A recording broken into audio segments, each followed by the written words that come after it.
My God, I hate drugs. Our position is that the national ID system is, by definition, a tool for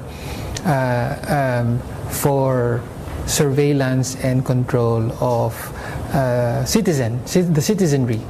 No? And under the Duterte administration, where we have a president who has an open contempt for human rights, civil liberties, and due process, it can easily become a tool for repression. Yeah, but you would have citizens. opposed it in any other past administration. As we have. The Philippine Identification System Bill is just awaiting the signature of President Duterte.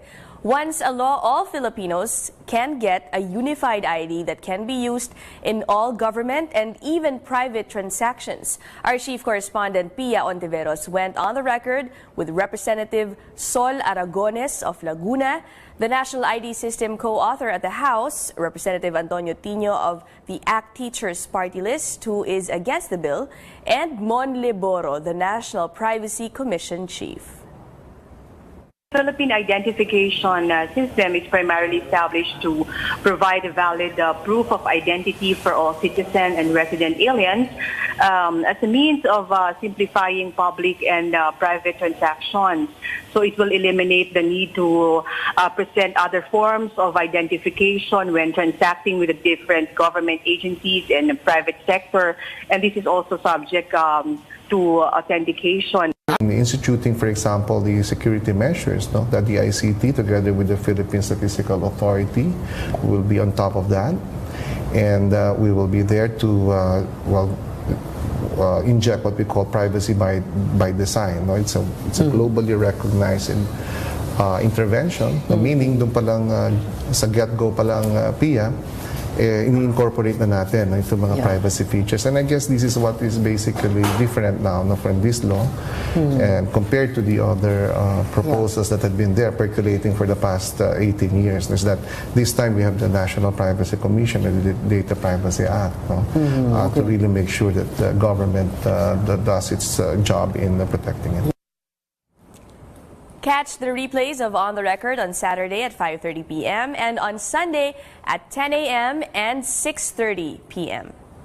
Happening today, a check on the effects of the new tax reform law that, as the Senate Committee on Public Services will resume its regional consultation. The panel will look into the public utilities affected by the train law. The consultation will be held at the Sangguniang Panlalawigan Session Hall of the Albay Capitol Building in Legazpi, Albay. Also happening today, the over 1,700 passers of the 2017 bar examinations will take their oath as new lawyers. Acting Chief Justice Antonio Carpio and 2017 bar exam Committee Chair Justice Lucas Bersamin will preside over the ceremony. It will be held at the Philippine International Convention Center this afternoon.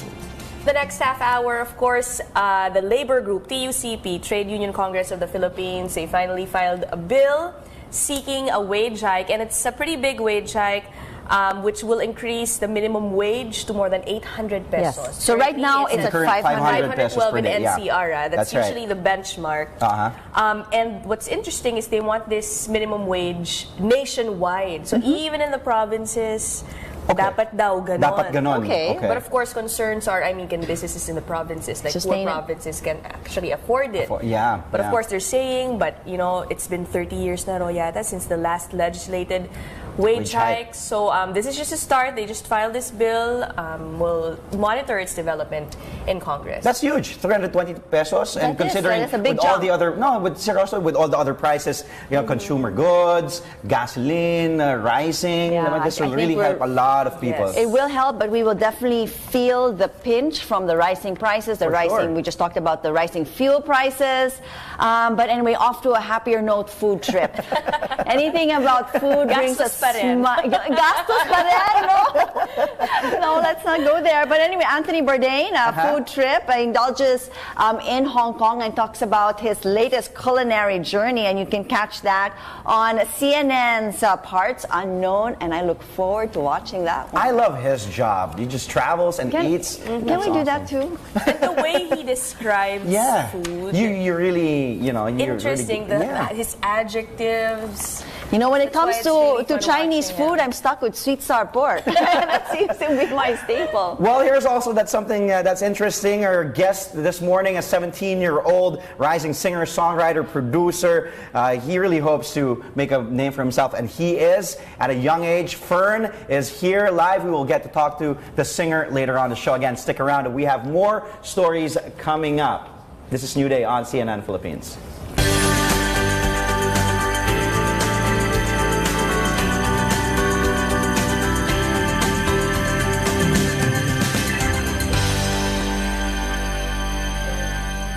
A labor group is moving to increase workers' pay, saying it's long overdue. And a proposal for a significant rate hike is now in Congress. Our CN Arcangel tells us more. Clifford Ernazan struggles to make ends meet with the 512 peso minimum wage he earns daily as a mechanic. With a wife and 3 children to feed, Ernazan says he takes on odd jobs to earn more. Nagsiservice ay sa labas pagka may magpapa-home service, kahit na yung overtime na, medyo hirap. Kailangan ang diskarte dito ngayon, may konting extra income ka dapat. With prices of basic goods on the rise, the Trade Union Congress of the Philippines believes it's time to increase the minimum wage nationwide by 320 pesos. TUCP Party List Representative Raymond Mendoza filed House Bill 7805 to legalize the pay hike, which aims to benefit all workers in the private sector. Vicente Camilon Jr., TUCP spokesperson, says workers deserve a 320 peso increase in the minimum wage, considering it's been almost 30 years since the last legislated pay hike. After the passage of the Wage Rationalization Act of 1989, he says regional wage boards only approved minimal hikes in workers' pay. Napataas po ng pataas ang productivity ng mga manggagawa. Ang problema po, pabagsak ng pabagsak yung real wages. Camilon says they arrived at a 320 peso proposed increase after computing the effect of inflation and government-mandated deductions on the minimum wage.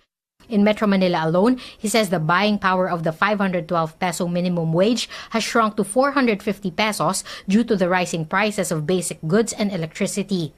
Yung 320 pesos na hinihingi po namin sa NCR na magiging 823, survival wage lang din po yun, sir. Hindi po ito talaga masasabing, wow, ang sarap na ng buhay ng mga workers. In a statement, Employers Confederation of the Philippines President Donald D. warns that the country will lose its competitive edge if the minimum wage is increased. He adds, raising workers' pay is against the, quote, stated policy, unquote, of increasing jobs to help reduce poverty. Camilon, however, believes employers can shoulder the cost of raising the minimum wage since businesses are benefiting from the economic boom. He says businessmen are just trying to scare workers by warning of job losses if the pay hike pushes through. Ito'y nanggagaling sa perspective ng greed, ng gahaman. Yung hindi pagbibigay ng tamang sahod tapos tatakutin.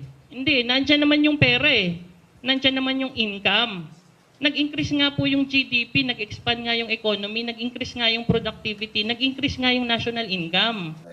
Despite Labor Secretary Sylvester Bello's pronouncement that raising the minimum wage to 750 pesos is impossible, Camilon says TUCP will continue to push for a 320 peso increase both in and out of Congress. CN Arcangel, CNN Philippines. The Energy Department says don't expect lower fuel prices anytime soon. That's as the government plans to import cheaper diesel from Russia to help Filipinos cope with rising fuel prices. Negotiations for the importation process have just begun. An energy official says it may also take a while for supply to arrive. The government is eyeing an initial volume of 240 million liters of diesel, but government says that's not enough to pull down prices right away. No. Masyado siyang maliit. Ang sinasabi natin kasi, hindi stockpiling kasi siya. Ito yung suporta pa doon sa minimum inventory requirements. So it's more on energy security. For now, the imported fuel will augment the country's energy supply. The government may also sell them in bulk to oil players. Moving on to another story, Solicitor General Jose Calida stands firm. He has done nothing wrong and he's staying put in his post. In an exclusive interview with CNN Philippines' Pinky Webb, Calida stressed he did not violate any law regarding contracts obtained by his security firm, Vigilant Investigative and Security Agency Incorporated, from some government agencies. Calida admits he still owns 60% of Vigilant, but he claims there is no conflict of interest. This is a government procurement. There are laws. There is a law and there are procedures. For example, there's the BAC, composed of senior officers of the procurement entity. And sometimes the bidding is done by the field JEPs, or the field JEPs is under the Department of Finance, okay? Not necessarily the procuring entity. So there are many safeguards there. Calida welcomes plans by Justice Secretary Menardo Guevara to investigate 2 of the contracts obtained by his firm from the DOJ. And in the event a case is filed against Vigilant by the Justice Department, this is Calida's response. If there will be an actual conflict of interest, then I will divest. And you still see absolutely within 60 days from that. From the top stories here in the country to headlines across the globe, the United States is imposing steep tariffs on steel and aluminum from 3 of America's biggest trading partners, Mexico, Canada, and the European Union. In March, President Donald Trump announced new worldwide trade penalties would be going into effect. The EU, Mexico, and Canada were granted 2-month exemptions while negotiators talked about those negotiations, which ended last Friday. Now, Commerce Secretary Wilbur Ross says a 25% tariff on imported steel and a 10% tariff on imported aluminum will be imposed. They will go into effect at midnight in New York. Canada, Mexico, and the EU have announced plans to retaliate with their own tariffs against U.S.-made products.